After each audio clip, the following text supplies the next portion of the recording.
I would like to welcome women in journalism to the Frontline Club. I'm hoping we can do lots of events in the future, but welcome. Tonight, we have Eleanor Mills talking to Sarah Rainsford of the BBC. Eleanor is editor-in-chief and founder of Noon. So I'm going to hand over. Thank you very much. And I hope you all thoroughly enjoy the conversation today.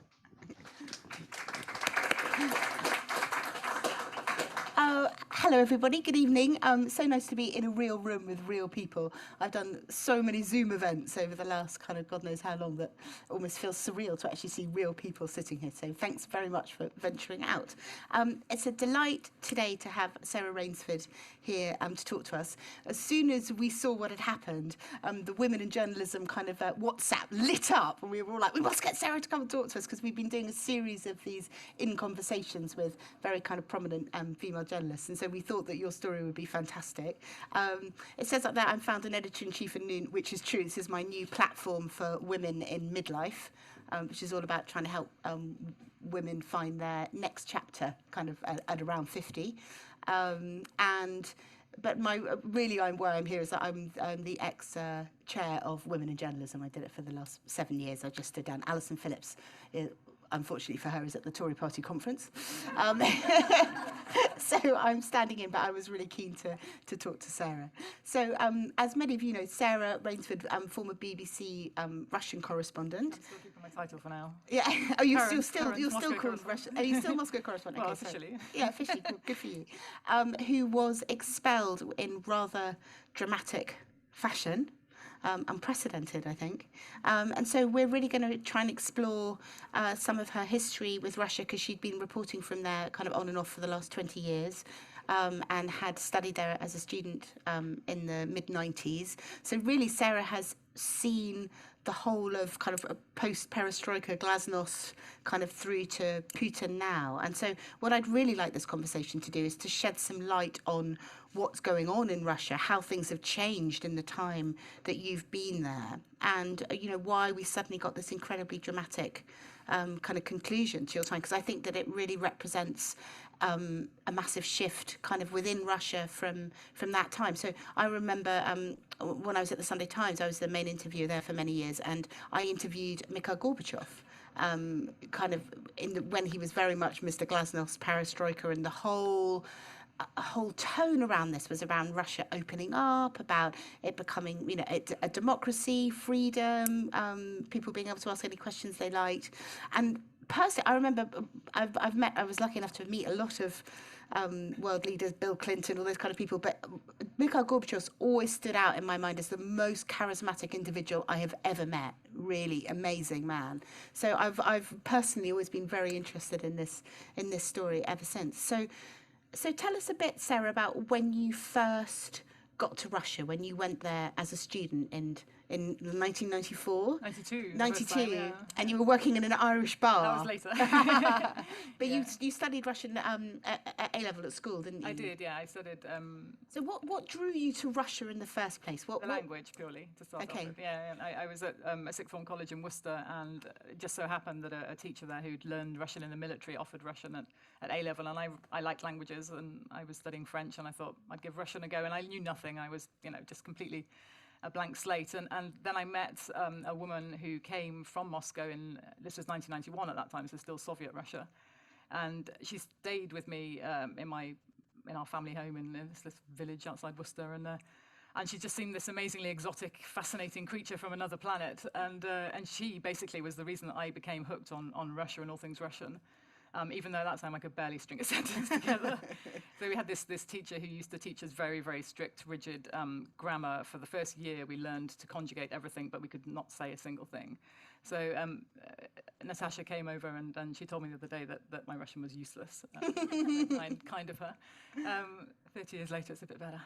But so she was my way in, and then in 1992 in January, so literally 2 weeks after the collapse of the Soviet Union, I landed in Moscow. To spend 6 months in Moscow in a student hostel, supposedly teaching English. There was a school that I was loosely attached to that we were supposed to go to every day and teach the students English. But I think after I spent one class singing Beatles songs to them, they were quite happy to see the biography. Their teaching skills are not great. So, and we just travelled around the Soviet Union as it basically was still collapsing. So we ended up in all sorts of far-flung corners of the former empire, or then still sort of empire. So give us a couple of vignettes from then. So as you were wandering around Russia, what are the things that kind of stood out for you? What was it like? What would give us a kind of sense of being there? It was chaos. I mean, it was 2 weeks after it all fell apart. So the shops were empty. There was nothing to eat, nothing to buy. People were standing in enormous queues all the time. I remember what's now Tverskaya Street, which used to be called Gorky Street to the Western way of saying it. So, and that used to be lined with old ladies selling all their possessions. There'd be 3, 4, 5 thick babushki in lines with literally the contents of their cupboard, selling it on the street just to make some money to get by. So it was pretty depressing, pretty chaotic, but it was also an exciting time. Obviously, it was exciting for me. I was 18 years old in a completely different world. But it was an exciting time looking back, and at the time for lots of Russians I met too. A time of adventure, a time of novelty, a time of freedom, ultimately, that they hadn't experienced. So yes, there was nothing in the shops. Yes, people were starving, and yes, of course, it then went on to conflicts broke out, and it was a very traumatic time for Russia and for the former Soviet Union. But yeah, I ended up, for example, in Tashkent with a couple of other students, sleeping on a train station, wondering where we were, because we couldn't get back to Moscow because Aeroflot basically couldn't figure out how to fly an independent airline. So we'd flown to Uzbekistan for $1, but we couldn't get back to Moscow. But then we ended up playing tennis with the chief of police in Bukhara, another Uzbek city, and attending a wedding ceremony in Doc Marten boots and some ripped clothes, and they sort of looking at us as these people came from the capitalist West, and say, what do you look like? So that was the beginning of my weird love affair with Russia, which has endured for 30 years and will still endure despite the current situation. And what was it about Russia that sucked you in? Is it the people? Is it the place? What is it about it? It's not an easy place, and I think there've been multiple things. And as I say, first and foremost, it was the challenge of learning the language. It was the challenge of speaking a language that my friends couldn't speak. But then it's a tough place, and I think I felt, especially when we were students in 1994, we were in St. Petersburg for a year, which is beautiful, wonderful, fabulous city. Which in itself, I just fell in love with the city. I mean, I'd read Dostoevsky. I was walking around the streets of the canals, and it's just enchanting. So even though in those days it was all kind of crumbly and difficult, it was also beautiful, and it still is. But it was that idea that to make a Russian friend takes a bit of effort, but once you have a friend, you have a friend for life, and they're the best and most caring and compassionate and strong friendships that I've ever formed. So I think it's a human connection with Russia. And then as a journalist, I've just had the most huge stories and the most extraordinary experiences in that country over the years that I'll always, so much of my life now is actually linked to Russia. Actually, a third of my life almost I've lived in Russia, which makes me realize I'm older than I thought. But so it's just a big connection. So what will you do now that you have a lifetime ban? That's the problem. I mean, I just can't imagine what that's like. That you've been. It must feel like such a kind of outcasting from a tribe, from a kind of whole kind of way of being. If it's been your kind of obsession for most of your adult life. Yeah, and when the border guard, the chief of the shift, who broke the news to me with his bit of paper and sort of read this rule to me and told me I was being barred from this, because initially I was actually going to be deported. So I arrived in Moscow from Belarus. I'd just been to an event with the president of Belarus, Lukashenko. Hang on, I think that's being a bit modest. You've just been to an event with the president. I remember that, the news conference. I remember watching it and hearing your questions, and not really knowing that much about you, but just being so impressed by the sheer kind of chutzpah of you kind of sitting there in this kind of crowd of yes men and women and really asking the kind of the true questions. It was kind of, I felt amazingly proud of that this was a British female journalist standing up to total kind of tyranny and dictatorship in such a kind of, brilliantly evocative way. So I think just to say you'd been at an event with the Russian president the Belarusian president is to very much undersell what you did. I mean, knowing what happened in retrospect, would you have asked him the same questions in that press conference? Yeah, no. And some more as well. Well, you would have gone for it even more. Yeah, if I know that was my last chance. If you'd known it was but when you were doing it, were you aware of a kind of frisson in the room and of everyone? It was hard to ignore. I mean, the entire room turned on me. But yeah, I mean, did they? Were there no kind of other kind of Western press who were? No, there were. But it was a big room, and there were a lot of them, and not very many of us. Yeah. I mean, we'd been. Is that the first time you'd ever been in such a hostile room, or was that were you quite used to that? Yes. Okay. Yeah, no, there's recently, unfortunately, increasingly in the Russian environment, there's been quite a lot of hostility towards us. So yeah, it wasn't the first time, but he obviously is on another level at the moment, at least publicly, in terms of and the way he's treating people in Belarus. So it was. So when you're sitting there as Mrs. BBC, as it were, do you feel in some ways that you're untouchable? Because I mean, we know what happens to journalists in Russia who ask difficult questions, and we'll come on to that in a minute. But they don't last long. They get put in prison. They get killed. So did you feel as a BBC correspondent that you had a kind of special status, that you were protected? Yeah. Like a kind of energy shield kind of around you, that they couldn't get you in the same way that they did the locals. I mean, if I were well, first of all, if I was a Belarusian independent reporter, I would never have been in the room. If I was a Russian independent reporter, I probably wouldn't have been in the room either. No. So in the sense, by being the BBC, I was allowed in. Yeah. So in that sense, I guess there was a degree of protection. But I mean, I can't imagine what it would have been like to have asked those questions had I been... So if you'd been a Russian asking those questions... Belarusian in that case. Yeah, you would definitely have been put in prison. Well, you wouldn't have been allowed in the room in the first place. I've already been in prison before that. I mean, there's so many Belarusian journalists are now either in exile, a lot of them, or hiding, or they've definitely lost their jobs, that all their independent media has been closed down completely in Belarus. When you're sitting there asking those very kind of brave questions in that environment, are you also kind of asking them because you know that the locals can't? Partly, yeah, but I don't think I'm brave to ask a obvious question. I think you are. Thank you, but I mean, the thing was, it was the only opportunity after the protest. The protests were a year ago. They were huge, utterly unprecedented. Nobody in Belarus expected what happened in Belarus after the elections, and it was a massive deal. And I'd actually been barred from going to cover the protests themselves, which was infuriating at the time, although it did mean I was in Russia when Alexei Navalny was poisoned, so it had a weird upside, journalistically speaking. But then I did get into Belarus, and I was meeting the people who'd been tortured, the people whose relatives were in prison, and telling their stories and finding out, the full horrors firsthand.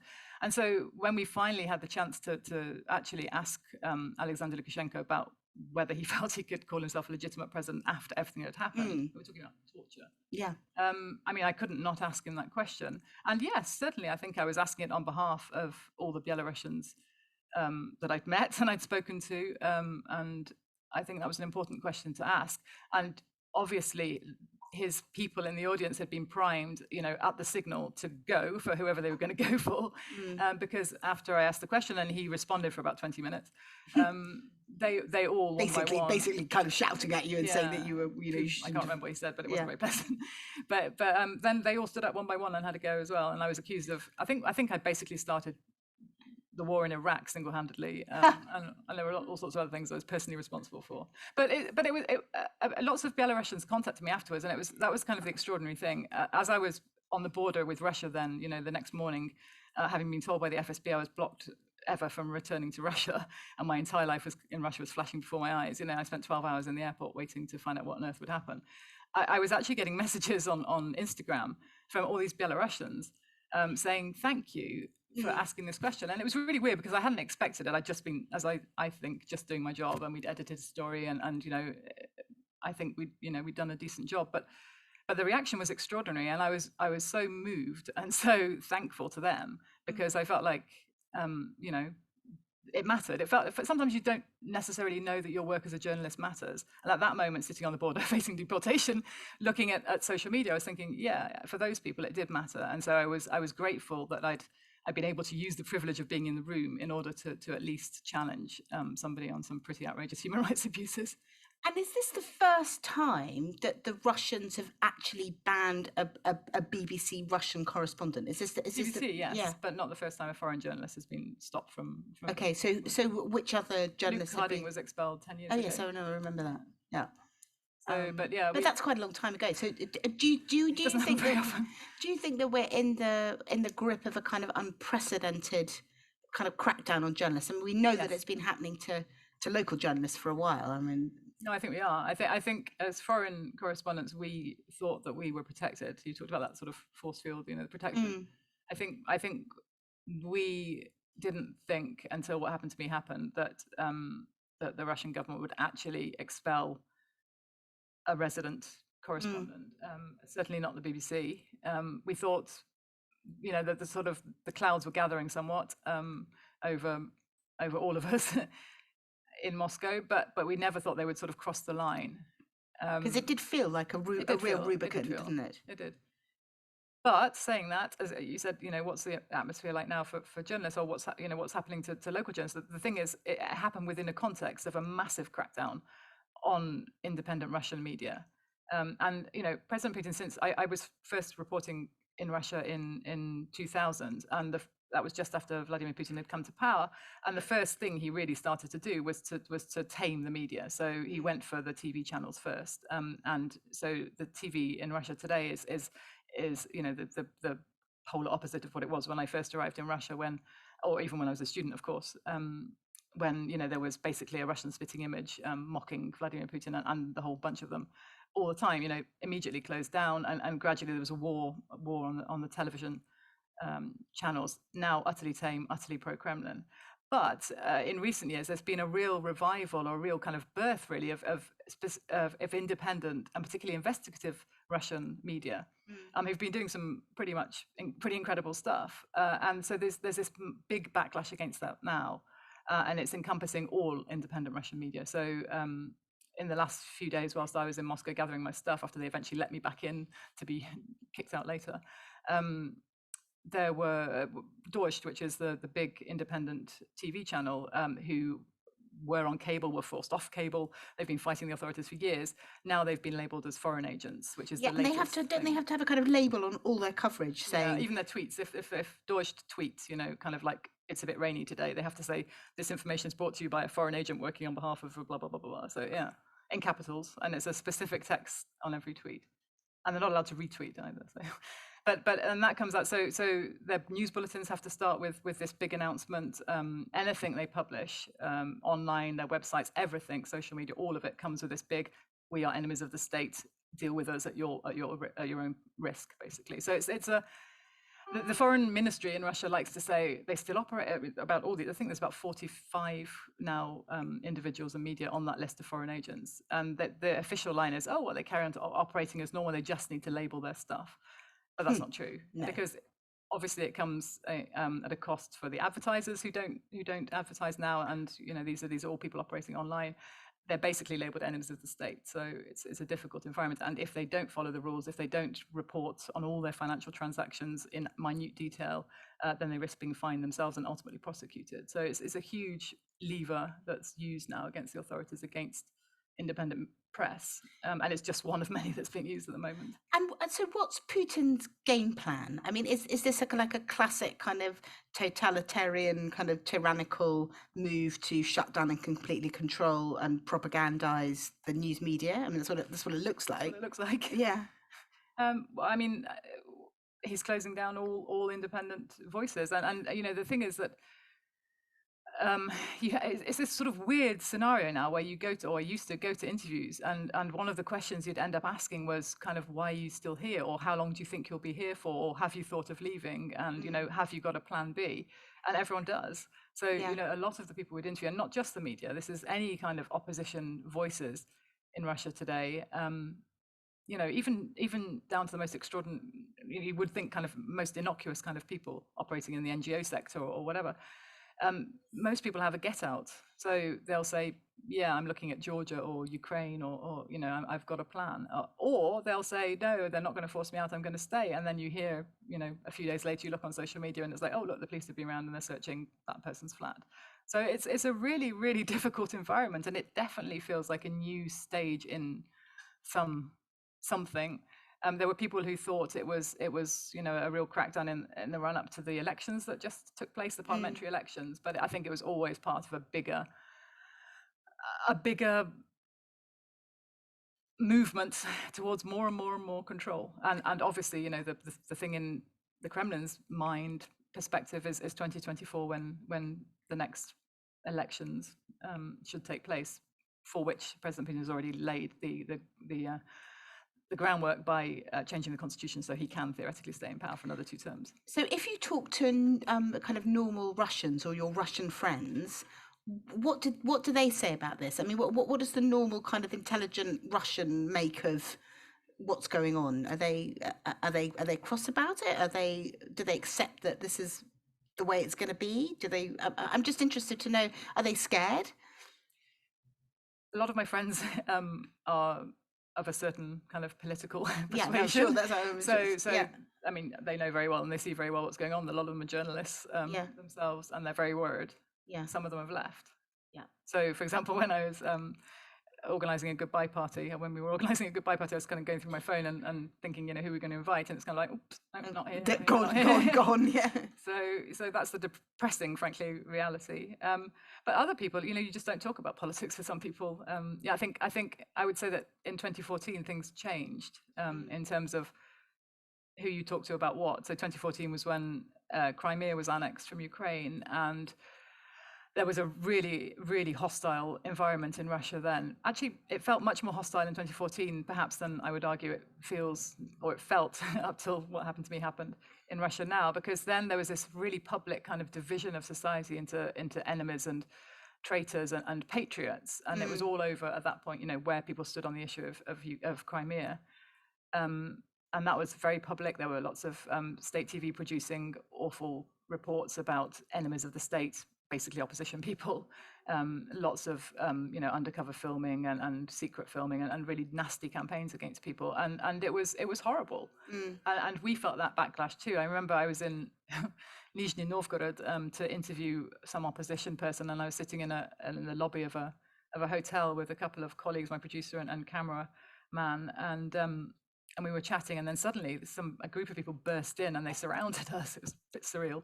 And they started pointing and they were chanting 1937. And we're like, 1937? I'm like, no idea. And then it's like, oh my God, you mean 1937? They were chanting about Stalin's purges. And it was kind of like, you, and even though we were foreign, it didn't quite fit. But anyway, you are enemies of the state, kind of like basically.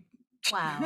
So was that quite frightening? I mean, you say you weren't brave, weird. but were you kind of aware that there's a kind of drumbeat going on? Were you frightened for your own safety? No, but it was the drumbeat was off. Boris Nemtsov was killed in 2015 in that toxic environment, and so it was a really unpleasant time, and we did feel it. The only time when it felt dangerous, I'd say, was in Ukraine, in the east of Ukraine during the ongoing conflict there. But when they still used to let us in, which they don't anymore.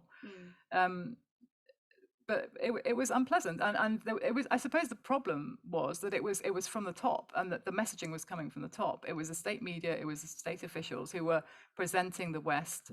It started really obviously presenting the West as a hostile force bent on basically regime change in Russia, and therefore all of us, be it NGOs, people who were working in HIV outreach programs, from anyone who was working in any way connected to the West, to the BBC, obvious symbol of Britain, were enemies and were subversive forces, and so it did put us on a clear side, in Russia, and it was not very pleasant for quite a long time, but it did subside after 2014, sort of probably around, I guess, in the run-up to the World Cup, actually, when suddenly Russia was all fluffy and friendly again, and wonderful, because it is an amazing place, and the World Cup was brilliant, and it was almost kind of like a bit of therapy. It was like the best time covering the World Cup, not just because England did well, but and I got to the final.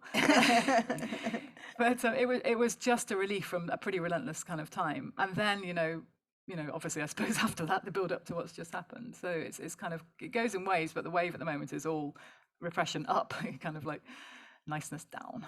Yeah.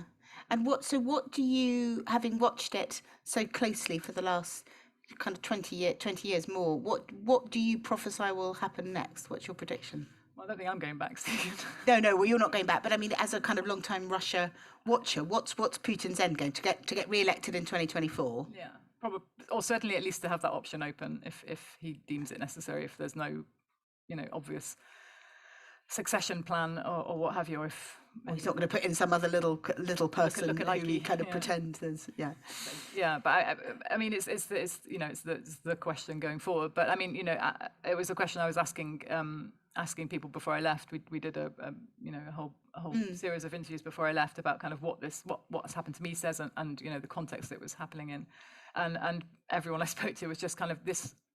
They essentially, the sort of phrase was, "This machine can't turn back." There's one way, right, and it doesn't know how to turn around anymore. And I think unfortunately it was a very depressing couple of weeks talking to people because that was the message I was getting, that it's not gonna change, unfortunately, and it's only going to become tougher for people who see differently, who think differently, who want to live differently. So was it inevitable? I mean, it's interesting, isn't it, that your time in Russia really kind of it almost mirrors this kind of arc of that when you got there, it was in this process of kind of opening up. And of course, in the West, we were never quite aware of how many, there were a lot of people in Russia who were not pleased to see kind of perestroika, glasnost, the kind of collapse of the USSR. I mean, we all thought, yeah, great, it's all kind of getting democratic, but I know that wasn't necessarily the case inside Russia. So do you think now, looking back on that kind of, that curve of history, that it was inevitable that they would end up back in a kind of, Stalinist kind of purge kind of mentality, or could it have gone the other way? What were the moments where, if different decisions had been made, it might have been different? I think there are many, and I think it's a personality thing as well. The character of Vladimir Putin and how he's chosen to take things. But I mean, you could argue there have been opportunities missed. But you could also look at, I suppose, I mean, I mentioned before that the 1990s kind of were a time of excitement and kind of opening up, but they were also obviously a time of extreme hardship for many, many people. And I think, even when I was in Cuba working there, people there was a knock-on effect for Cuba. There was a special period there when people would start, and people there would have haunted looks when they, would discuss kind of the special period when the shortages there were, arguably worse than in the Soviet, well, definitely worse than in the former Soviet Union. So it was a traumatic break. And I think perhaps, we can, as outsiders, underestimate the trauma of that break. But I think. So by that, do you mean that there was a kind of constituency in Russia at that point that didn't necessarily think that the opening up was good for them? Absolutely, yeah. The security forces that tried to stop it. Yes, of course, yeah. But I just think also conversely though that today a very key part of Putin's narrative is that the 1990s were the time when the West tried to impose its ways on Russia, and that all these rosy-tinted Western liberals go around talking about the wonderful 90s, but actually it was X, Y, and Z. But because of course in his narrative, freedom, liberty, disaster. But not just a disaster, but he just doesn't believe in it. Right. So I find it it's quite interesting watching the slight rewriting of the 1990s history as well. From a time that I remember to a time that it's now portrayed as very much part of the official propaganda and the official narrative. Is 90s bad, chaos, Western interference. We don't want to go back to the 90s. So that's a mantra now of Putin's Russia. So yeah, maybe things were done badly at the time, in terms of the West's role there or whatever. But it's certainly a key. I think it's a key point. It's a key. Yeah, and it's a key part of his narrative, isn't it? About totally, that he's there as the great patriot to save Russia, to kind of take it back to its kind of its great times. It does chime with a lot of people, of course it does, and this idea of sort of raising Russia from its knees, certainly, for people who buy this line or believe or feel that Russia is somehow humiliated by the West, that it's been downplayed as a power, that it hasn't been recognized as the great country that it is in many ways. That does chime very well, and he's managed to certainly to beat that drum so much that it becomes almost automatic speak for a lot of people now.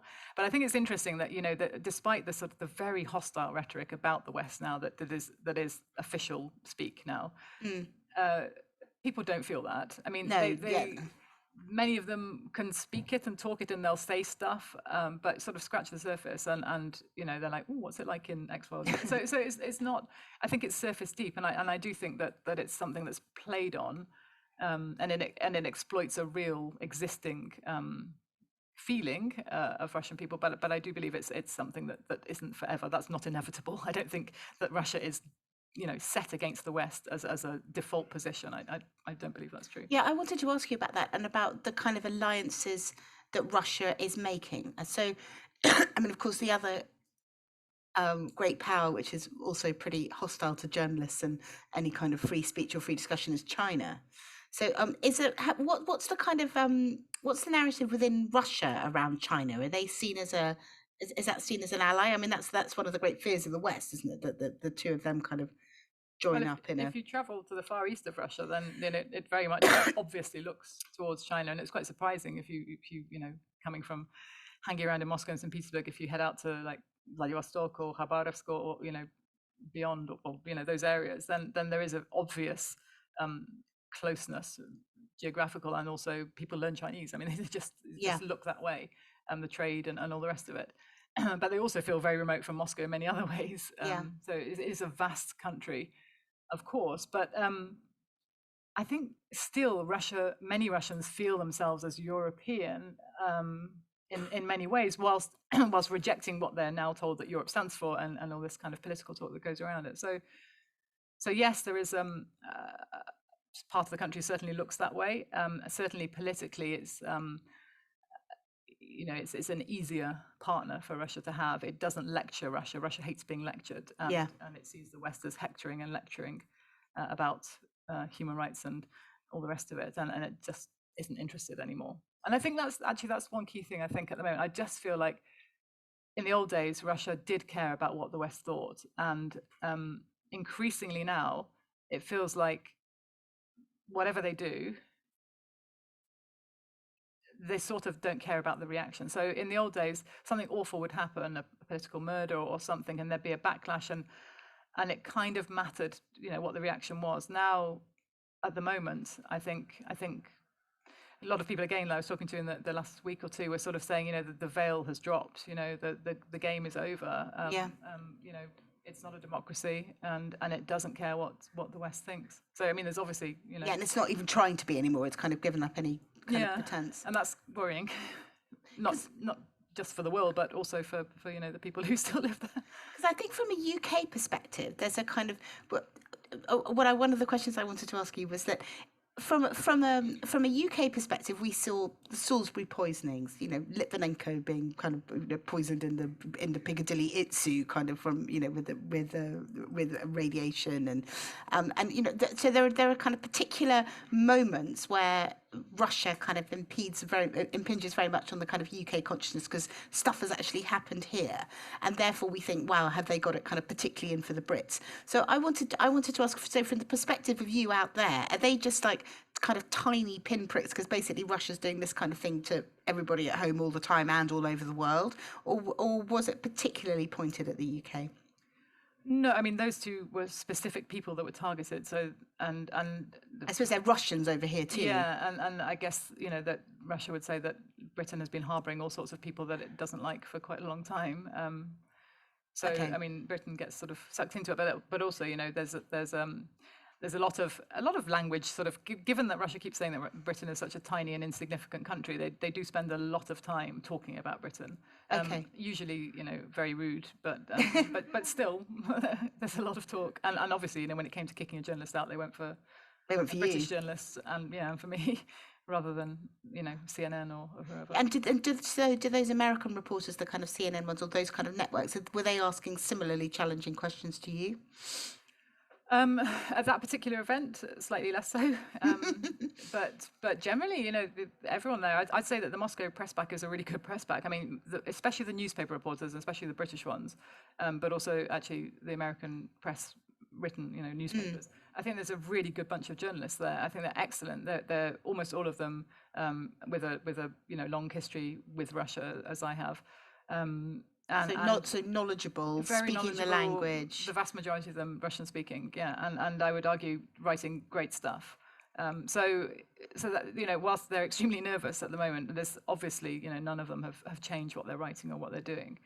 And the world is still served by some extremely good journalists operating in Russia, and for the moment, it looks like they'll be able to continue doing that. And so there haven't been any more thrown out like you.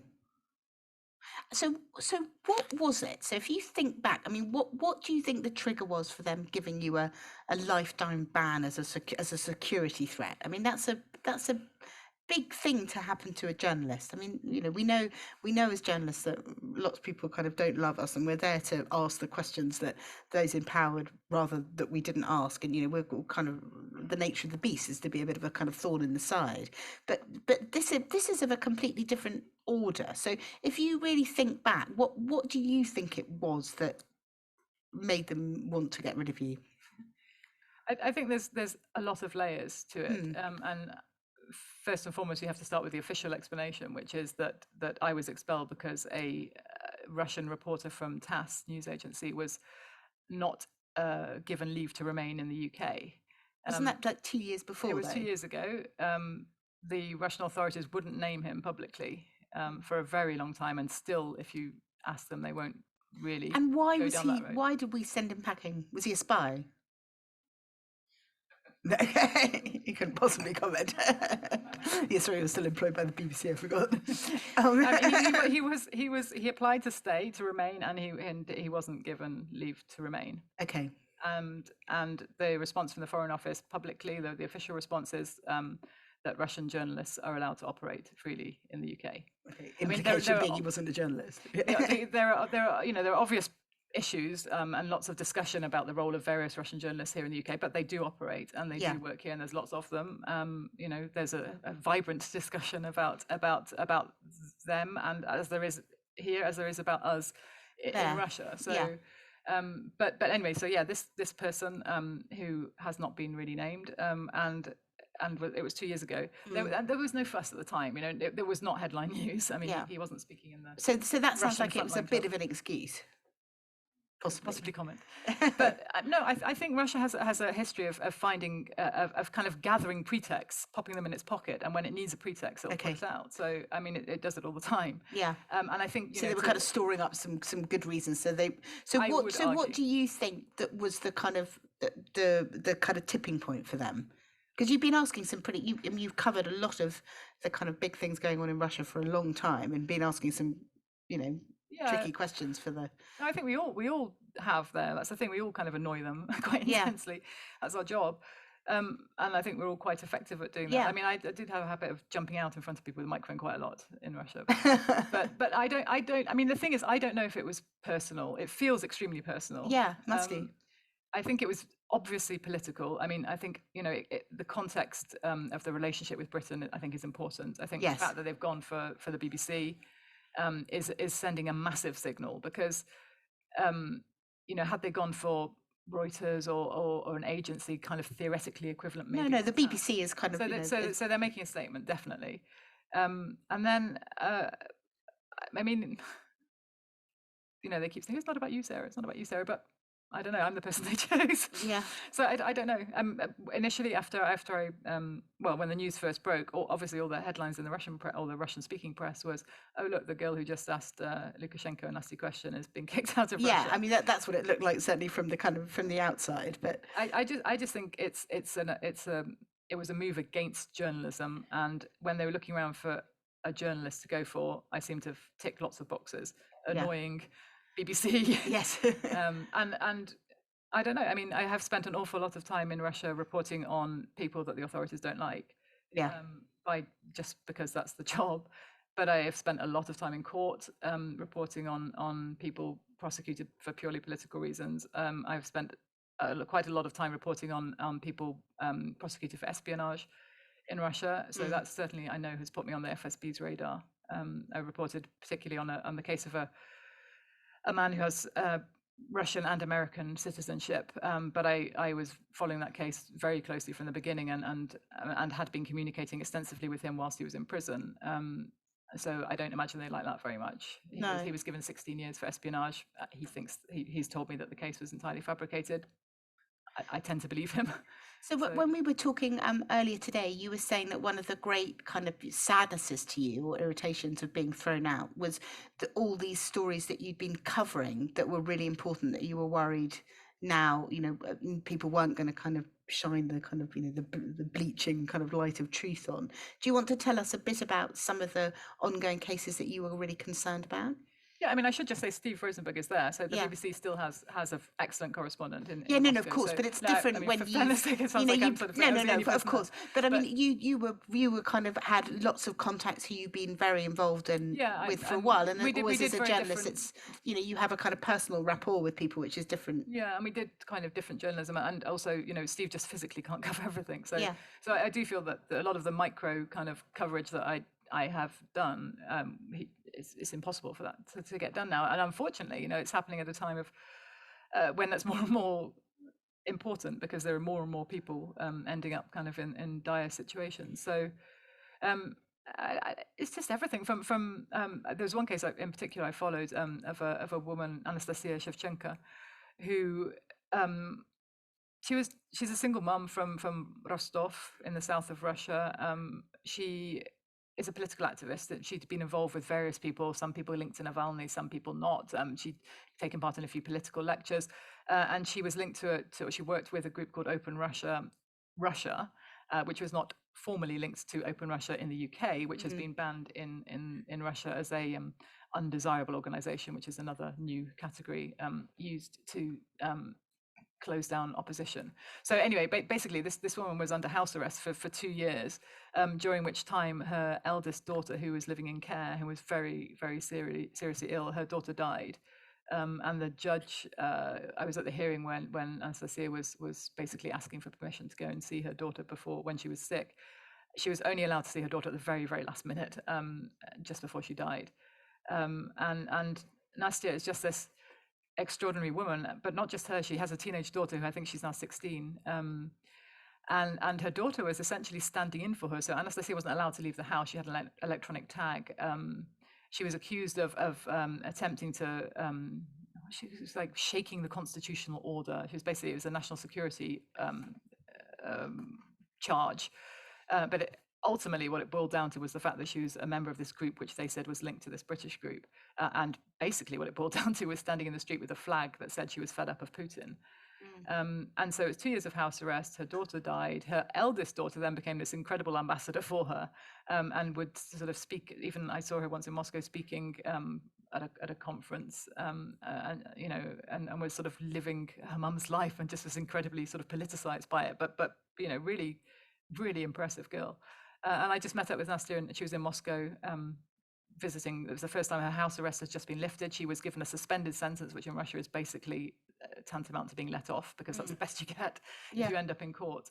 And she was visiting Moscow for her first trip away, and she'd come because she's written a book about her experience under arrest, and it's called Undesirable. And she'd published this story, and I was sort of talking to her about, aren't you afraid? And she's saying, yes, every day I'm afraid. I worry about the repercussions. I worry about my family. But no, she's not going to leave, because that's her country. And when I asked her, what do you actually want to do? She said she wanted to be an elected politician. And I was thinking, I'm sitting here moaning about, getting kicked out to the UK or whatever. I mean, this woman, incredibly strong woman who's lived through this really pretty rotten experience, which many, many people in Russia are living through at the moment.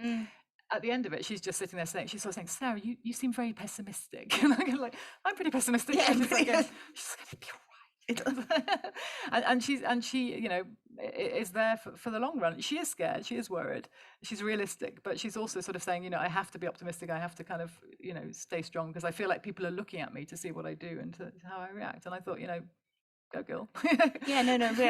And I think also when you see that kind of amazing kind of heroism and bravery, it then kind of puts into perspective what you do as a journalist, doesn't it? Because you kind of think. But I asked her actually. One thing I said was, do you think it actually helped or hindered that we focused on you so closely? Because at some point I sort of thought, I've reported probably, I don't know why, but I did about 5 reports on her, but just it was just at every stage of the case. And at one point I sort of thought, God, this woman's actually accused of, links to this group in Britain. They're probably going to think that, I'm somehow kind of on some kind of orders to sort of follow this case or whatever, which whilst it was actually just a human link and a kind of it sounds like a great story. A good illustration of what was happening.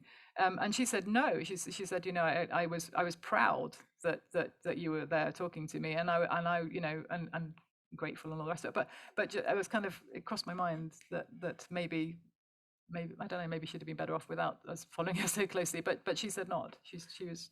Well, I suppose if she's going through that, at least if people know about it, then there's some kind of point to the kind of suffering or to the narrative. And it's so often you can be the only, or at some points in some cases I've been the only foreign reporter, or often camera, which is quite important sometimes in a regional courtroom or something, and that does kind of change the dynamic. There's sort of the little provincial courts are sort of like, oh, the BBC's in town, this is serious kind of.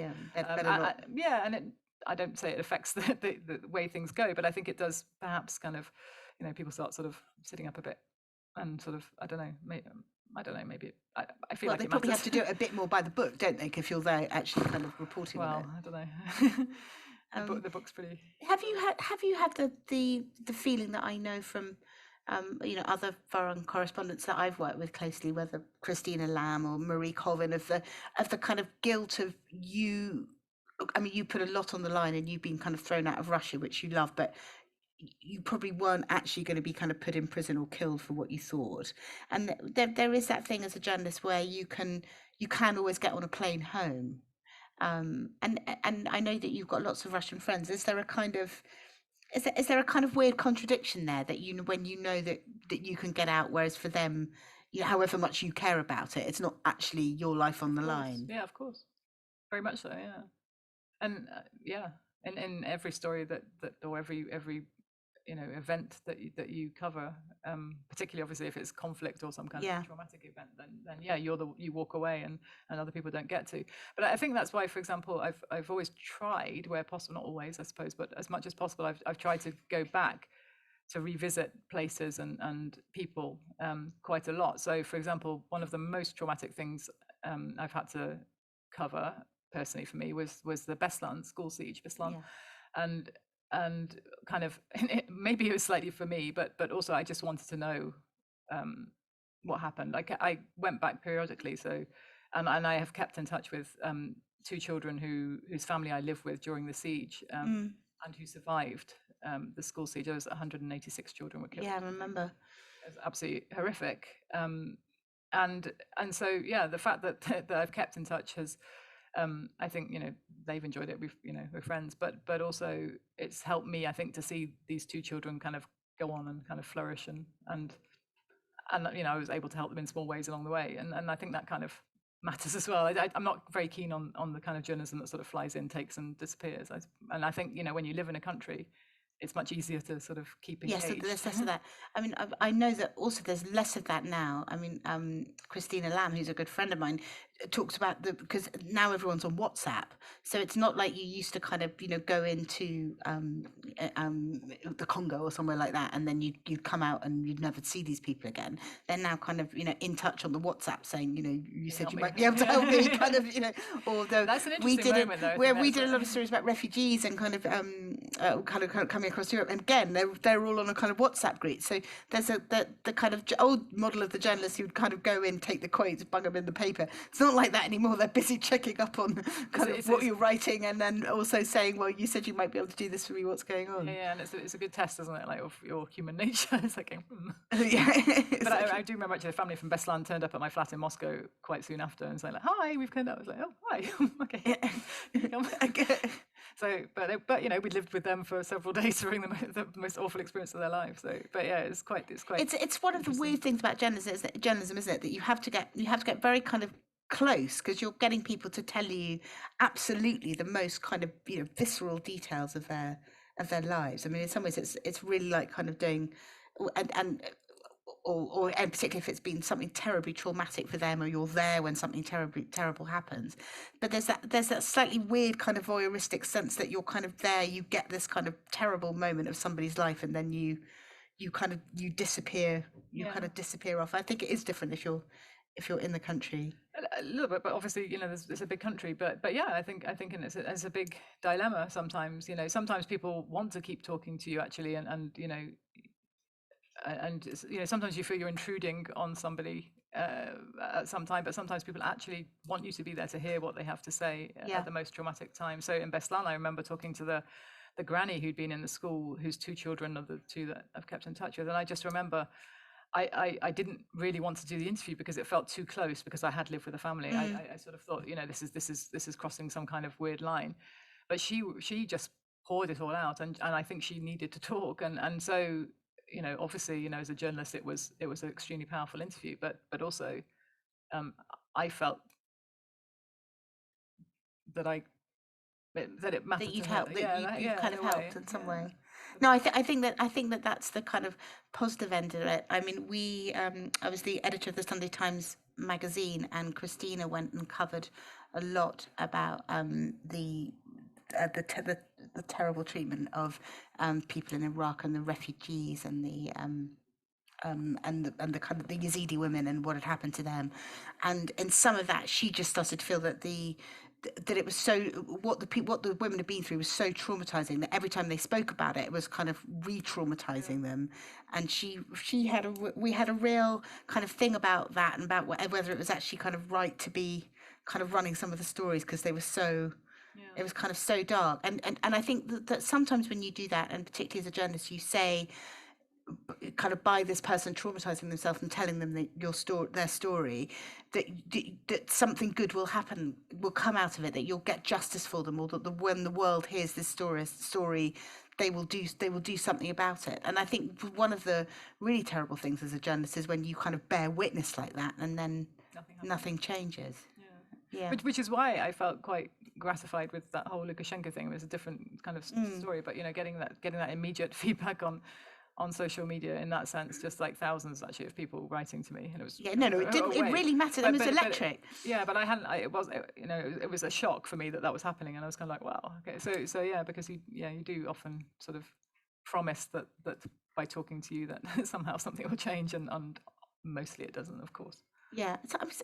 Sometimes it does, or sometimes you don't realise. Well, it's not that you don't try, but it's and sometimes you don't realise the ramifications of kind of what you do, or sometimes it changes, but it kind of changes a bit further down the line. I mean, I have to say, as an editor, I'd got to the point where I was slightly sick of things kind of changing further down the line, and we started actually putting things in, saying, okay, well, if you care about, we did a big piece about a rape doctor in the Congo, and we're like, okay, well, if you care about this and you want to support these women, you can actually donate to this charity. I kind of got to that point because I kind of got a bit sick of hoping that an MP would pick up on the story that we'd run and ask a question in Parliament. That kind of thing used to happen a lot, but I kind of got to the point when I also felt for the readers that there's nothing more depressing than reading a really grim story about something that's happened in the world, over your breakfast, and you think, oh, well, that made me feel really bad, can I do anything about it? And so I think sometimes the kind of, what is the purpose of the journalism that we're doing, particularly when it's kind of really traumatizing, and what do we want out of it? So I was interested to ask you that question, given, what it's true, but I also remember having a conversation with my dad about kind of various things that I would cover, and I think I would get quite sort of angry about just, he would sort of talk about kind of really horrific stuff that we were reporting, or just like miserable, depressing stuff. And I remember getting quite irate and sort of thinking about, you need to know. It's kind of like, and it's kind of like, yeah, but people are reading over the cornflakes. Like, yeah, okay, but you need to know.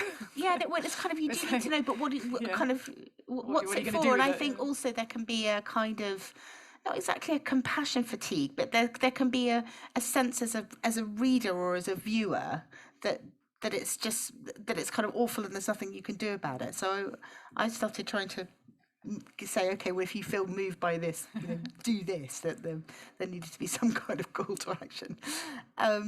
So what would you hope would happen now? What would be the kind of most positive scenario that could happen in Russia? I was going to say, to Russia, God knows. To Russia, what could happen now? Well, other than they let you back in, so you can go and do your news reporting. The most positive scenario that could happen to Russia. Yeah. Is there any chink of light? We'll let you think about it. No, I mean, actually, a chink of light thing. I mean, just like a micro thing. All the thing I find interesting. Memorial Human Rights Organization and kind of historic justice reparation kind of group. For example, they were declared foreign agents, which is a great irony, obviously, because they've been recovering the memory of the Stalinist repressions. But they were saying kind of like their donations have skyrocketed since they were declared foreign agents. And Deutsche, which is a donation funded channel, also said after they were declared foreign agents that actually they managed to get loads and loads of of contributions and money, because it suddenly turned out that quite a lot of Russians actually do listen to those that media, or use those resources and do care about what's happening. So that was kind of a little bit of a sort of positive upside, that all this sort of stuff, depressing stuff is happening, but it the reaction to it well, sometimes if level is quite sort of uplifting. Well, sometimes if you get a big kind of repression, then it actually drives people to think, well, maybe this is actually really not what we want. Yeah, I mean, I think one of the driving reasons for what's happening at the moment, why things are happening right now in Russia, is obviously what happened in Belarus. Yeah. And I think starting with last August, the poisoning of Navalny, to his return from Germany after treatment and imprisonment, to then the consistent and persistent and increasing crackdown on dissenting voices and everyone within his party or within his orbit. They're all extremists. So that all of his anti-corruption foundation has been banned, closed down. I never remember which ones are extremists and which ones are foreign agents, but basically they're all bad people. And they're now operating. His closest allies are now operating in Europe. We met them a week or so ago in a European country which shall not be named. My point was. Well, we're just thinking that when things get repressed, kind of, what happens, that there can be then an explosion of kind of activism, or a realization that actually they don't want to be kind of put into a society where no one's allowed any kind of real freedom of speech. Yeah, so that's the thing. So the escalation of repression is clearly connected to the fear of a Belarus scenario happening in Russia, and doing everything possible in advance to stop it. Maybe it'll have the reverse effect. I don't know. I mean, I don't know what's going to happen. But the ramping up is clearly based to a fear, and it always has been this fear of revolt, of uprising. Yeah. And people who are in power based on fear are weak people ultimately. I mean, you can't. But there's been a kind of a Russian kind of paradigm where that's been the case, hasn't there? For the FSB, or before that the kind of Stalin purges, or whatever it is. There's a kind of totalitarian kind of crackdown bit of Russia which has been there for a very long time. But Putin's always had this kind of pact with his with the Russian people, which is that he offered stability and some degree of economic stability as well. So not necessarily wealth, but certainly wealthier than before. And whilst that wasn't necessarily true everywhere, even going to some far-flung regions, you could see that life obviously was better than in the 1990s. Yeah, there was food in the shops. People were queuing there was no and queues for eating. toilet roll. Yeah. But we know about that here. So some of the oil wealth trickled down, and certainly in the big cities, there was a feeling of contentment. And after the big protests in 2012, in particular, I think 2011, 2012, around election fraud in Russia, the protests were massive then, and there was this kind of even more sort of gentrification of Moscow, and kind of helping the middle class and kind of trying to keep people sweet.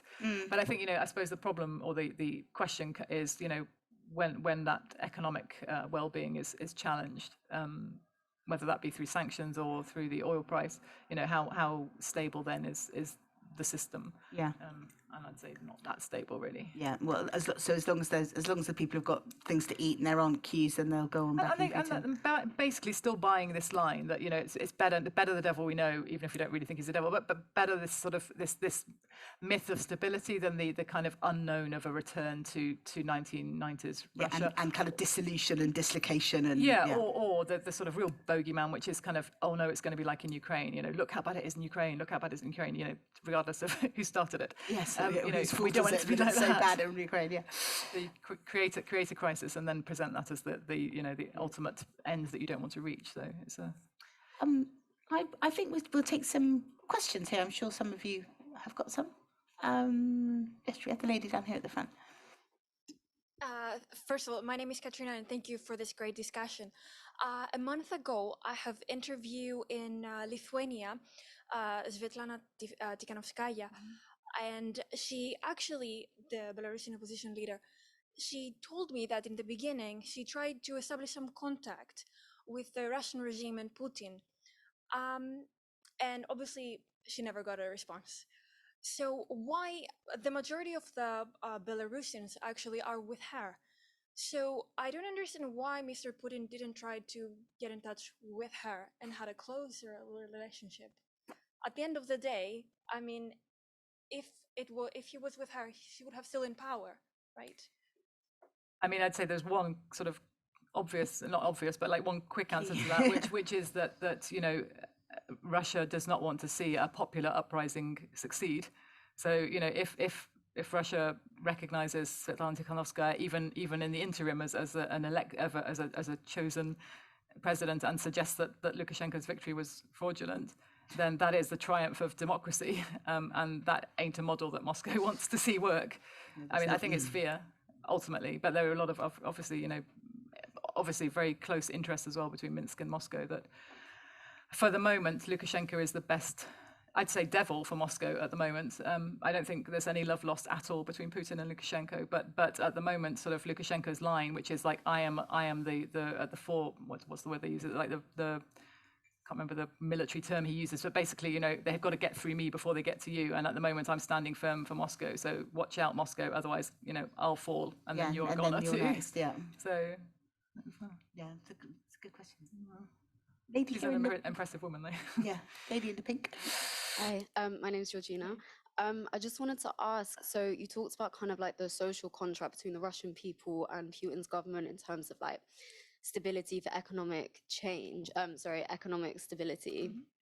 So obviously in January with the Navalny protests and like the price of potatoes fell by like 40%, do you think there's anything in it if someone could say that Putin is kind of giving the people national identity and like strength in being Russian? Like economically things aren't great, but we're Russian and we're strong. Do you think that there's a future in him doing that? He's been doing it quite successfully for a while. So yeah, no, definitely. I think it's a two-pronged thing. I think if the economy were to tank completely, then that doesn't really wash. It's all very well being proud and Russian, but if you've got no money in your pocket, you're not very proud. So unless you blame it all on the West, of course, which will work for a time. But I think that the whole national pride thing, it's real. It's not fake. And he's kind of tapped into something which is a rich resource. And I think, for people who felt that, they lost an empire, for people who felt that the West didn't treat them fairly, or who could certainly hear that message a lot and sort of maybe rethink slightly their own memories, or don't have those memories because they've been born later. I think it works really well. And, so now Putin's, standing strong on the world stage, the fact that there's not many people standing, or certainly Western leaders standing that closely next to him at the moment, people don't notice, or people do stand quite close to him, and he manages to get through. He sends the message all the time that, for example, Angela Merkel came to visit recently, and whilst she would probably present that as a success because she stood there next to him and said, you must free Alexei Navalny and this and this, he will say, and the state media said, Nord Stream gas projects going ahead. Angela Merkel came to visit me in Moscow. I matter. So it's a difficult game. It's a difficult game, but yeah, the pride thing is a big part of Putin's message. Yeah. Got lots of questions now. Yes, lady there with the dark hair in the middle. Yeah, no, just there on the left. Yeah, you. Hi, Sarah. You talked a little bit about the foreign agent list. We're kind of at a point now where basically every major, or almost every major independent outlets in Russia is a foreign agent. Where do you think the authorities are going to go from here? Do you think they will be now looking towards the, foreign correspondents, Western media, or do you think there is a second step where they're going to really kind of crush the boot into independent outlets more than they already have? It's a good question. I mean, it's almost become like a badge of pride now for people, or quality, they say, to be labelled as a foreign agent. It's kind of, a list that people sort of think they're now suspicious if they're not on it a little bit. Well, it shows that you're doing a good job as a journalist if you're on the foreign agent list. You've bothered somebody if you've become labelled a foreign agent, but it is growing all the time. And I suppose at the moment, the thing is with that list is that they haven't, apart from with RFE, so the American Svoboda Radio Free Europe, they haven't really started penalizing people yet. So the list is growing all the time, and there's two lists. There's the foreign agents list, and then there's the undesirable organizations list, which is arguably worse because you get banned outright if you're undesirable, which is what happened to the woman I was talking about before. That's for people who are linked to Western, what is it? It's Western linked political organizations who are have nefarious purpose in Russia, basically. And then the foreign agents thing can be anything. I mean, you literally, there's an artist who she was quoted in a media source that has been labeled a foreign agent, and that immediately got her labeled as a foreign agent, and she's had to leave the country with her child because it just became too complicated. Because as a foreign agent, if you're an individual, there's organizations and individuals. If you're an individual, you actually have to account for every single penny that you take in of your income. So you get 100 quid whatever wages, and you buy some chewing gum. You have to account for that to the finance ministry. It's insane, and it's just nuts. So my point is, I suppose that they haven't yet begun fining people en masse for failing to stick to the rules. Because those fines accumulate and it becomes then a criminal prosecution. So there could be ultimately, a whole bunch of journalists who are actually behind bars because they failed to meet all the very strict criteria, or they didn't want to, or they, whatever. So there is even with what we're at now, it could get worse, and it's kind of it sounds like it's almost kind of built in, designed into the system that there's the further sanction that can be taken quite easily for. I think so. Yeah, I mean, I think they. I remember when the foreign ministry spokesperson told me I was getting kicked out formally when I was allowed across the border. I wasn't deported, was allowed in, and then was told next day I was going to have to pack and then just go. He said to me, "Oh, don't worry, Sarah. You can carry on reporting on Russia from outside. You can get the wires and you can just report it from out there." I was like, don't think you can get more journalism works.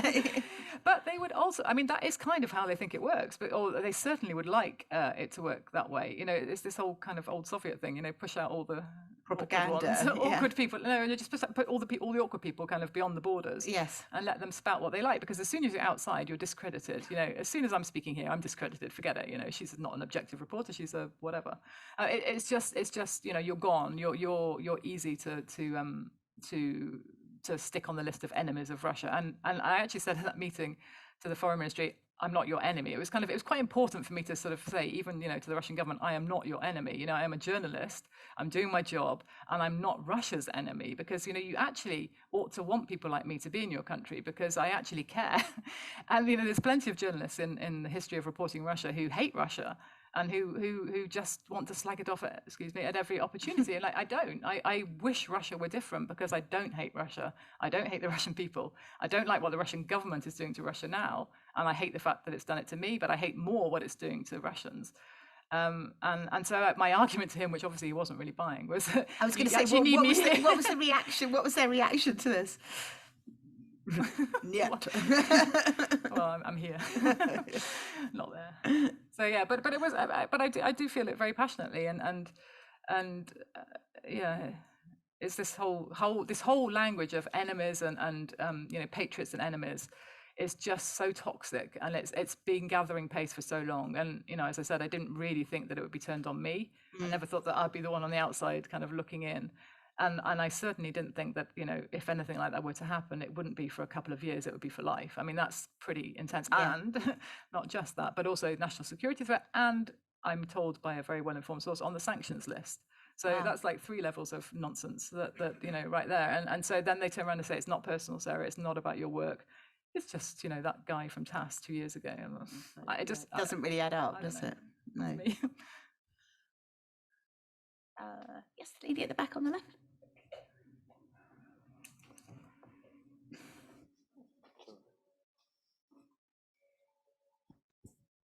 Thank you very much. My question as a young journalist which is something that I so often wonder about, how do you see the future of foreign correspondence in journalism? With one hand, so many countries in Eastern Europe being in-hostile, and on the other hand, also user-generated content and social media being incredibly widespread. Yeah, it's a good question. Great question. It's one we probably all have an existential question every day. Yeah. I think it's really hard. I don't know what the future is. I mean, I'm sure, you've got an amazing one, but will watch from the sidelines. I don't know. I mean, all the user-generated content has obviously transformed life for all of us. And, especially in COVID times when we've all been a lot more desk-bound than we'd have liked to have been.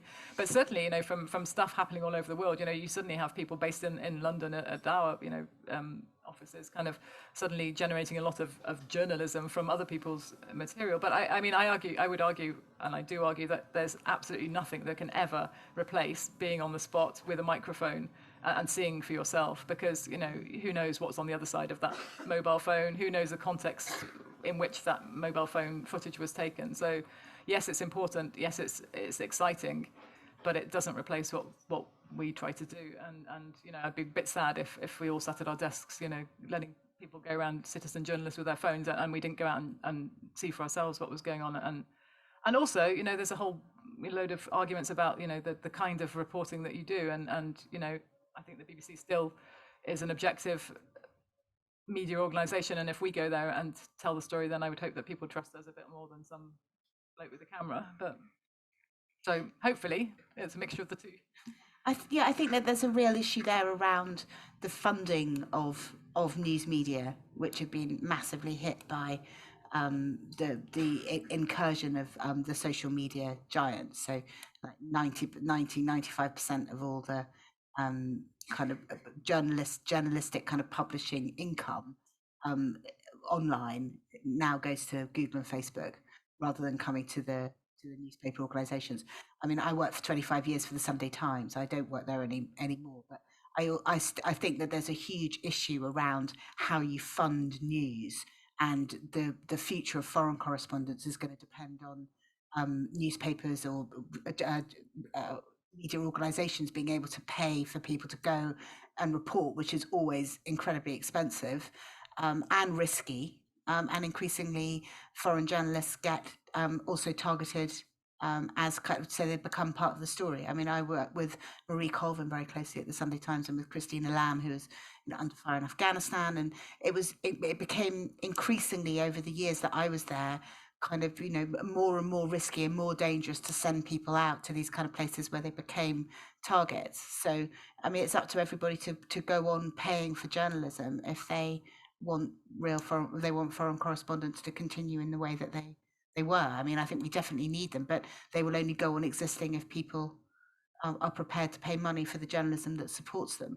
And the current kind of financial basis of much of the media industry is pretty dire and becoming, it's a kind of, slightly terrible vortex. The BBC is funded by the taxpayers and the license fees, so it's slightly different. But the reality is about foreign correspondence. In the 25 years I've been in media, there's less and less money to fund all of that kind of very crucial reporting, whether that's foreign correspondence or investigative journalism and that kind of thing.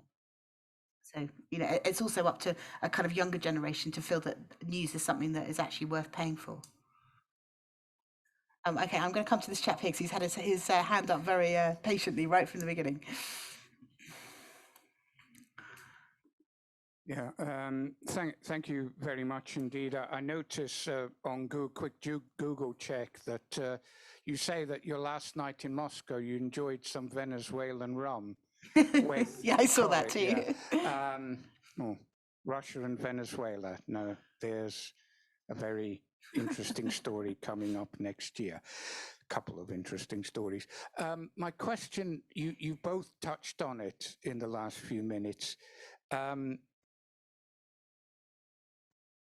Taking in mind what the person calling himself Alex Dryden wrote in his supposed fictional books over 10 years ago about Russia and Germany, do you feel, you mentioned Angela Merkel's visit, do you feel that Western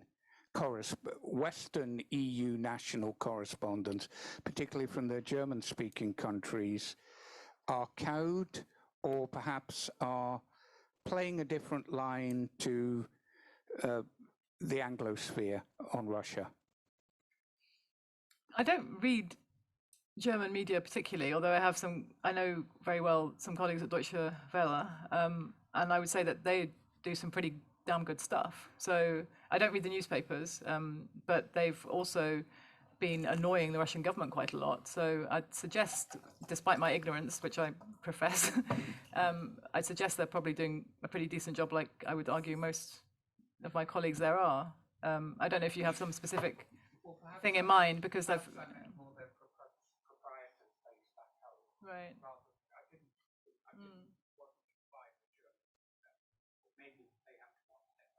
I honestly don't know is my answer, but I know Spiegel, for example, has broken some pretty big stories in Russia, and Deutsche Welle are doing pretty good news coverage from there. So other than that, I don't know.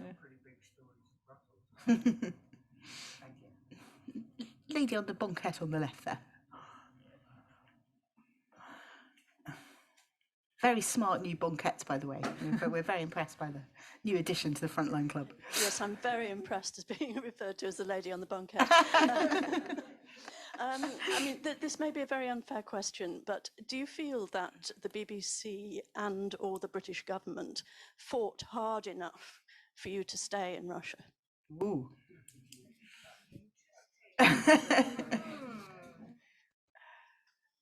They fought. They did fight. But I think it was a lost battle before it began. I mean, I was so shocked by what happened in the airport when they told me I was being deported that I was pretty much almost like on the steps of the plane, kind of like meekly walking out, and leaving. I was kind of like, oh shit, I was like, okay. I mean, I wasn't. I was horrified, first of all. I kind of like argued with the border guard for about an hour, then I kind of cried on a broken bench for another half an hour, and kind of like. And like I just kept, I was just sort of like, this doesn't make sense. It didn't compute. He kept saying I was being barred. And I was kind of like, oh, okay, for a few years, for life. I was like, oh, no, my dog's there and my husband. And I thought you mentioned the dog first. Poor husband. The dog nearly worked. I reckon that nearly worked. It's like, he's a puppy. He's Russian. I can't take him out. But also, I think they were a bit baffled as well, because they actually said to me, kind of, we don't really, they sort of agreed with me that it was a bit weird, and they never quite had something like me, someone like this, yeah. But I was like kind of shocked that when they gave me this piece of paper that was like the FSB says you're a national security threat, go home. I was sort of arguing as I signed it, and I was kind of like mumbling. I recorded the audio, and I've got me sort of muttering and mumbling as I signed it, but I still signed it. I mean, I can hear the sound. It's a very angry signature I put on it, but that was about as far as my protest went. And then I was sort of meekly heading off with another border guard and the Aeroflot representative to basically have me out of there. And it was only Were they literally going to put you on a plane kind of straight out at that moment? No, because they were a bit confused, to be honest. I mean, it turns out when you're deported, you either have to go back to the country you've flown in from. What, Belarus? Not great, yeah. Yeah, well, I couldn't. No, they weren't going to let me in. No. It's one union with Russia in that sense. There's no border. So, or I had to go back to the UK. And so then I was kind of like, well, do I have to fly like from this terminal now, or can I maybe go to the other airport, have a bit of a trip out? And like, no, it has to be from here. So it was going to be a day till I could actually fly. But anyway, in the meantime, I actually got our producer, Will, to book me on a flight pretty much straight away. And I was about to, in a few hours, kind of head out to Helsinki and via there to London, because I just kind of thought this was, I think I was in shock, but I was just kind of like, okay, it's over, But also, if the FSB says something, then you're basically stuffed, I've been right? kind of kicking myself since then, sort of thinking I shouldn't have signed that piece of paper. Why did I sign that piece of paper? And then I was thinking, what if I hadn't signed the piece of paper? Yeah, they might have put you straight in a prison somewhere. Well, yeah. I don't know. But so to answer your question, my point is that at the point when I was kind of resigned to this pretty rotten, rubbish sounding kind of thing, I got a call from my foreign editor saying, don't get on the plane. Whatever you do, stay in the airport. I was like, oh yeah, that's a good idea. So I stayed in the airport, and they had my passport. I couldn't go anywhere, but they didn't put me in a cell, which was quite good. I thought that boded well. A bonus. I felt. Yeah, because most people, I mean, since what happened to me happened, a very well-known human rights worker who had refugee status in Russia basically was told the same as me at the border and has now been outed, but she spent 3 days in a cell. So at least I knew that they kind of were giving me slightly comfortable treatment, but then I called myself. I called the embassy. I called various people, and they were fighting. The embassy were I say fighting. They were making phone calls, I don't know what there is, but that's all you can do, right? I mean, you know, at this point in the relationship between Britain and Russia, there aren't very many channels of communication, and even if those channels exist, they're not kind of like friendly, fluffy chats that are going on. So I don't know quite what could have been said that might have changed it. Perhaps maybe if we'd have kicked off earlier in the whole process. So, for example, I'd spent a year on short-term visas. I've been working on one-year visas for the whole of my time in Russia, and suddenly they switched me to 3-month visas.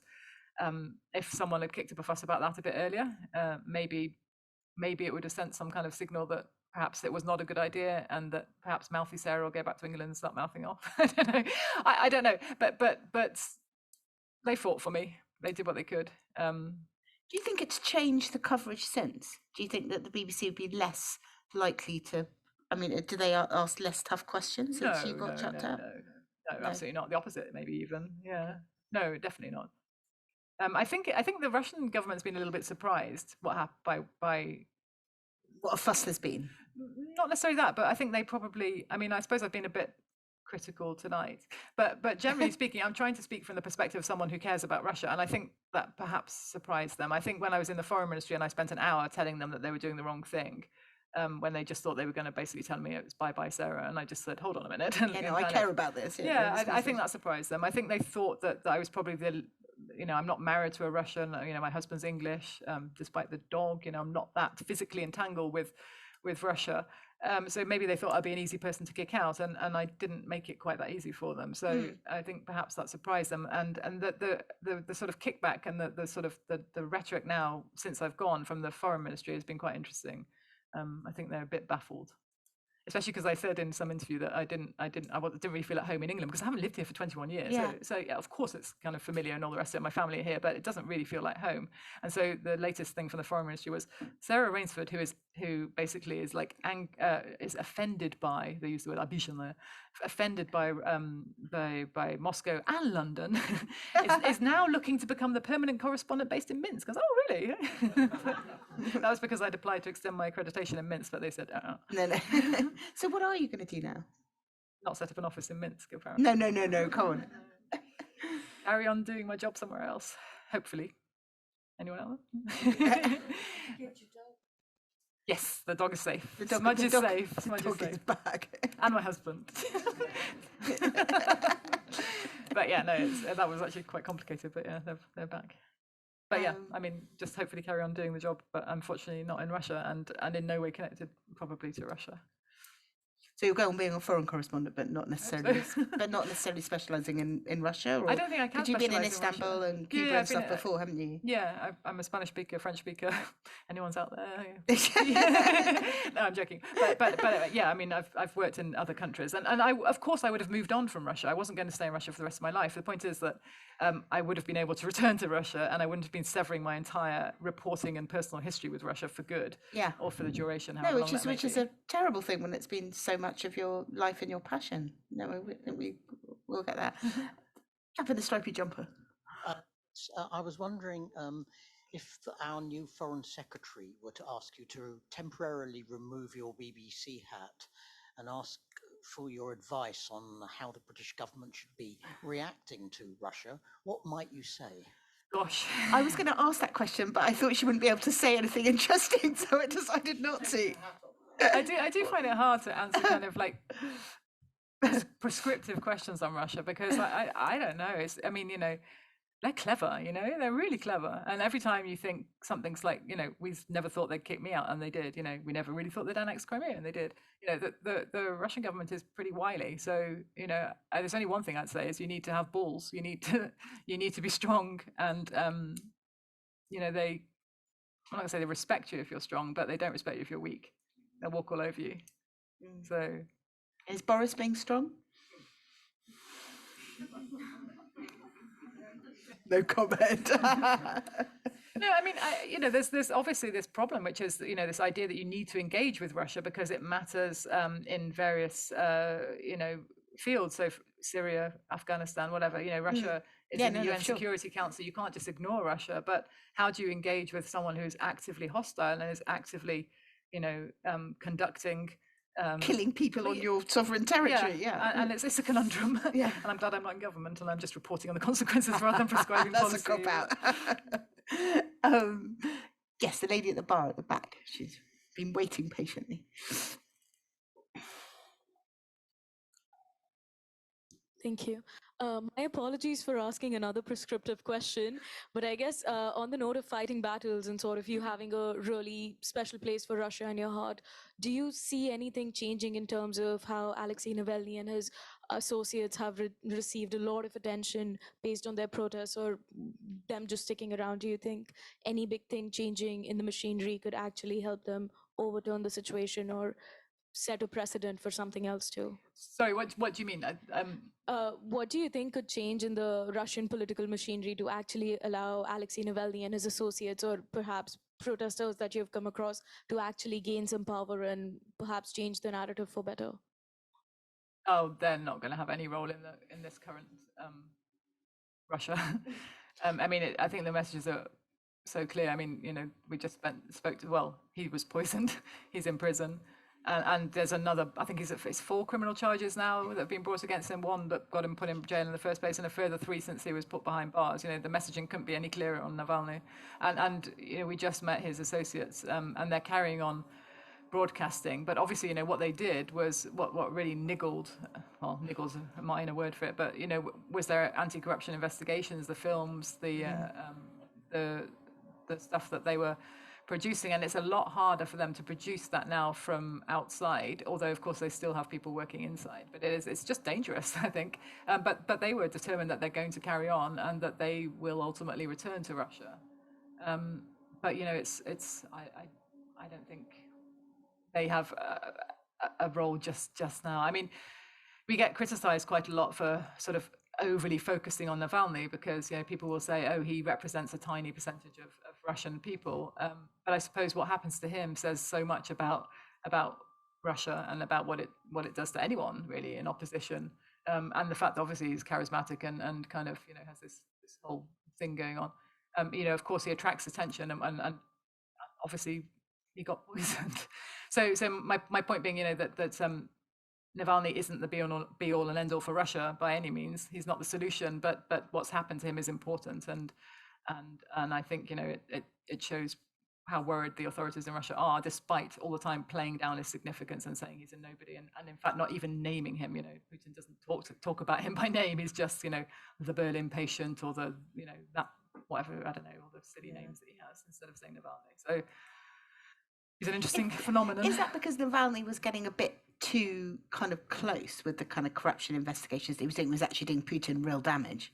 Well, I mean, close. It was Putin's palace. Yeah.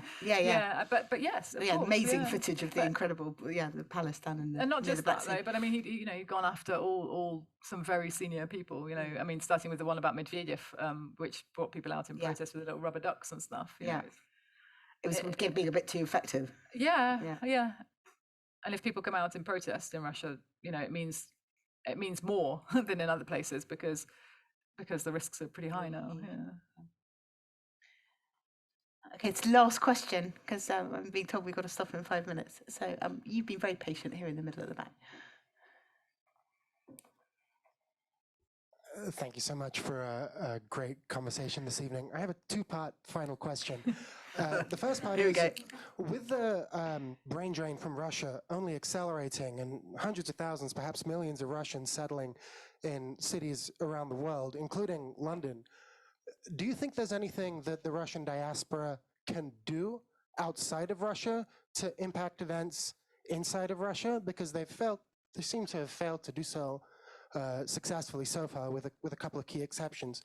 And the second part of the question is, do you think that the so-called Navalny list, the Navalny sanction list, the proposed actually has any chance of being passed in the US and in the UK with the current connections between the UK government and Russian political players? Good question. I mean, I think on kind of what diaspora can, I'm certainly not going to sit here as an underminer of the Russian state advising what Russian diaspora can do. But it's interesting that obviously the fear is of that because that's precisely why this undesirable organizations law exists, and primarily that's because of Khodorkovsky. So I mean, effective or not, he was funding pro-democracy movements in various places in Russia, and not on the same scale as not having the same impact as Navalny, for example, but certainly kind of in provinces of Russia, you would meet people who were Open Russia activists, or who were standing on platforms linked to his organization. So whatever anyone here might be able to do, I'd say there's probably some law coming to that'll stop it if it doesn't already exist. On sanctions, I mean,